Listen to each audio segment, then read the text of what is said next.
Olá, a análise de hoje mergulha numa história que, olha, é daquelas que a gente precisa ler duas vezes para ter a certeza de que entendeu direito. Vem lá de Santa Rita, na Paraíba, e com base num artigo do jornalista Roberto Tomé, a gente vai tentar entender um caso que desafia, assim, a lógica e o bom senso. E o jornalista já começa o texto dele com essa frase, que, vamos combinar, resume tudo perfeitamente. É uma expressão bem do Nordeste que é quase como perguntar: mas que bagunça inacreditável é essa? E podem acreditar, a bagunça aqui é monumental. É isso mesmo. Esse é o centro de toda a história. Temos um vereador que, mesmo preso, quer continuar participando das sessões, votando, exercendo o mandato, tudo a partir da cela dele por um computador. Surreal, não é? Então vamos lá. Vamos desenrolar esse novelo. A Câmara Municipal de Santa Rita, na Paraíba, simplesmente inventou um jeito de deixar um vereador preso trabalhar de casa. Ou melhor, da cela. O autor do artigo chega a dizer que a situação é mais esquisita que bode em cima de moto. Acho que dá para imaginar assim. E aqui a gente vê o tamanho do absurdo. De um lado, o que se espera de qualquer cargo público: servir à população com integridade, com liberdade, podendo ir e vir. Do outro, a solução de Santa Rita, que é governar por uma tela de computador de dentro de uma prisão. É uma inversão completa do que significa ser um servidor público. Tá, mas como é que uma ideia dessas sequer foi parar numa mesa de discussões? Quem foram as mentes por trás dessa resolução, no mínimo controversa? Pois bem, a proposta tem nome e sobrenome. Segundo a nossa fonte, foram os vereadores João Alves Júnior e Alisson Gomes que levaram adiante essa resolução. A ideia era basicamente permitir que o colega deles, que está preso, continuasse a trabalhar normalmente. A lógica por trás disso tudo parece até uma piada, né? Transformam uma situação gravíssima numa espécie de procedimento administrativo. Então, o plano seria: passo 1, ser preso. Passo 2, alguém propõe o trabalho remoto para si. Passo 3, pronto, já está a legislar de um portátil na cela. É uma sequência que, francamente, desafia qualquer noção de razoabilidade. Isso nos leva a um conceito muito importante tanto no direito quanto na ética: o desvio de finalidade. A lógica é simples, na verdade. O mandato foi dado pelo povo para servir ao interesse do povo. Ponto. Ele não é um privilégio pessoal, um tipo de escudo para se proteger da justiça. Usar o cargo para isso é desviar completamente o propósito dele.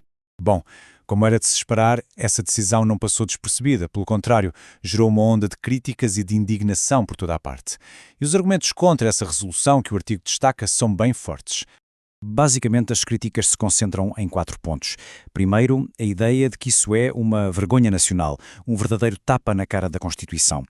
Segundo, é visto como um ato de imoralidade que só aumenta a desconfiança que as pessoas já têm na classe política. Terceiro, reforça exatamente aquele ponto do desvio de finalidade. E talvez o mais grave de tudo, abre um precedente perigosíssimo. E essa frase do artigo, nossa, ela diz tudo, né? A metáfora é simplesmente perfeita. Permitir que alguém que está respondendo à justiça continue a tomar decisões pelo povo é exatamente isso.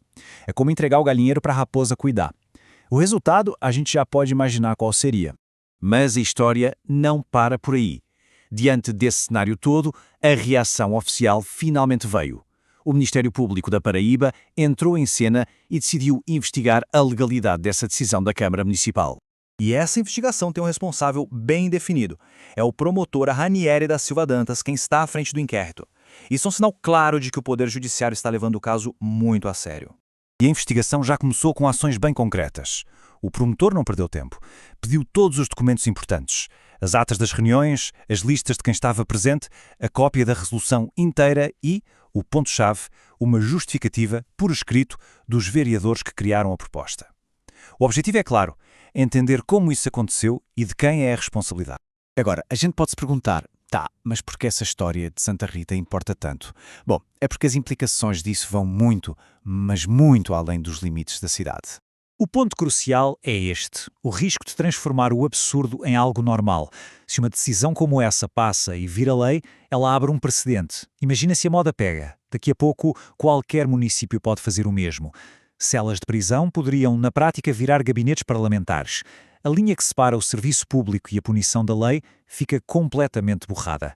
No fim das contas, a pergunta que fica no ar é essa: se estar preso não impede alguém de exercer um cargo de representação popular, o que isso diz sobre os pilares da nossa democracia? O que sobra do valor da confiança do público e do próprio Estado de Direito? é algo bem sério para se pensar. E para encerrar, essa frase do artigo do Roberto Tomé é a moral da história perfeita. É um ditado popular, direto e reto, que resume um princípio básico da vida. Toda ação tem uma consequência. Nesse caso, a tentativa de dar um jeitinho nas regras pode acabar trazendo apenas uma coisa: vergonha. Uma reflexão bem poderosa para fechar nossa análise.